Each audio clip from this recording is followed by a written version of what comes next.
Welcome to episode 10, 11 of the Techland show. Episode X. Episode X. Well, Or X equals 10 or 11. I'll just leave that part blank, maybe. I'm Lev Grossman. Are we talking to that camera? I'm going to talk to you can talk to that one. Right, I'm Peter Ha. I'm Lev Grossman. Lev's back. Yeah, I went away and now I'm back. How was it? It was good. I was working on my book. Yeah. And I wrote about a third of it. That was good. Really? Yeah. In 2 weeks? Yeah. It's really impressive. Can you tell us what you're writing about? The book is called The Magician King. It's a sequel to this book, The Magicians, I wrote last year. And it's due in October. Probably will come out next fall. Oh. If I finish it in time. Have you tried it? Have you been buzzed? It's the new Google Wave. Yeah, it is actually. Yeah. I mean, I opted in, and I Yeah. immediately was. I got a lot of really trivial information about people who I had no idea who they were, and Right. Then I unfollowed them all, and that pretty much brings us up to the present day. How about you? It's sort of an invasion of privacy because now you can see all of your Gmail, like other people can see your Gmail contacts. It was funny to see on the first day on my Nexus One, in Google Maps, to see all these different buzzes across Manhattan. Yeah. Like it was really just strange to see all these people that I didn't know and then certain people that I did know. Yeah. Because I would just randomly click on the little buzz bubbles on the map on maps Yeah. and see what they're doing, where they are, and I'm like, God, this is really creepy. Well, it's a typical Weird. Google production. I mean, it's incredibly powerful feature-wise, and just totally tone-deaf in terms of like the actual social interactions that it enables. You know how I know you're a big deal? How? You got to sit down with Steve Jobs last week. Yeah, I did. How was that? That hurts a little bit, doesn't it? A little bit right here. Yeah. Yeah. You know, he came to time, and he did a sort of an off-the-record chat where he walked us through the tablet, basically. And this was the first time you've seen it in person. Yeah. What did you think of it? I was surprised by. Well, it was lovely. It looks like it does. It looks like a giant iPod Touch, which is cool. Who doesn't want a giant iPod Touch? I don't. You don't. I do not. Why not? Do not want.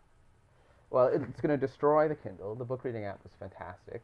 It was a bit heavier than I expected. I mean, Probably that big glass screen. If you're going to hold it, for long periods of time and read books on it, yeah, my little arms sort of get tired. I don't see it as a content creation device, but in terms of taking in, videos and books, yeah, it's great. If you, if you can afford it, you should get it. I don't want to let the whole show go by without mentioning my fan, or as I like to call it, my air multiplier. You might notice something about it, Peter. It's bladeless. It has no blades. Mm-hmm.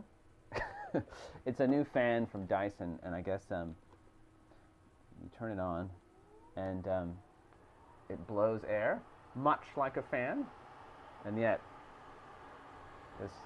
there's no blade. I don't really understand how it works. I mean, doesn't it just have a fan in the base, and then it's blowing through? Yeah, there's a little turbine in there. Over the. So it's not exactly bladeless. It's just sort of blades, interior blades. Yeah. Did you activate its swiveling power?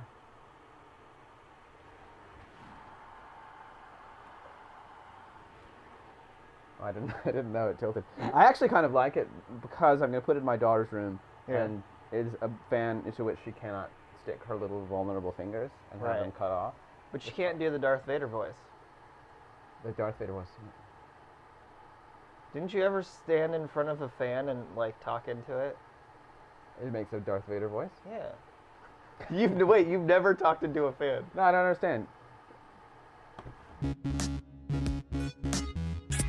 Let's re-enter Rapture for a little bit. Yeah, so you beat BioShock 2. Yes. That's impressive, man. Were you harvesting or were you rescuing?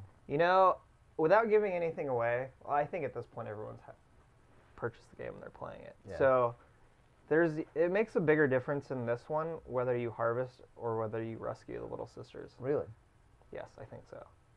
Because when you get towards the end and you save who you're supposed to save, she basically says, I was watching everything you were doing, cetera, et cetera. And then if you think about you're a big daddy, so your relation with little sisters is even more, like, it's a little bit stronger than it was in the last one, where Yeah. you were just some dude. Right, you're bonded with a specific little sister. It's kind of a weird thing. Yeah. It's pretty hard. It's pretty hard. A couple times I got that little prompt that says, you can change difficulty settings in options. And I was like, screw you. You did not. There's no option. That doesn't happen. Yeah, I got a little prompt. Did you really? Yeah, because I was having such a hard time with the second gather of Adam. I was getting killed so many times in a row. Finally, it was just, it was like, we're gonna have mercy on you.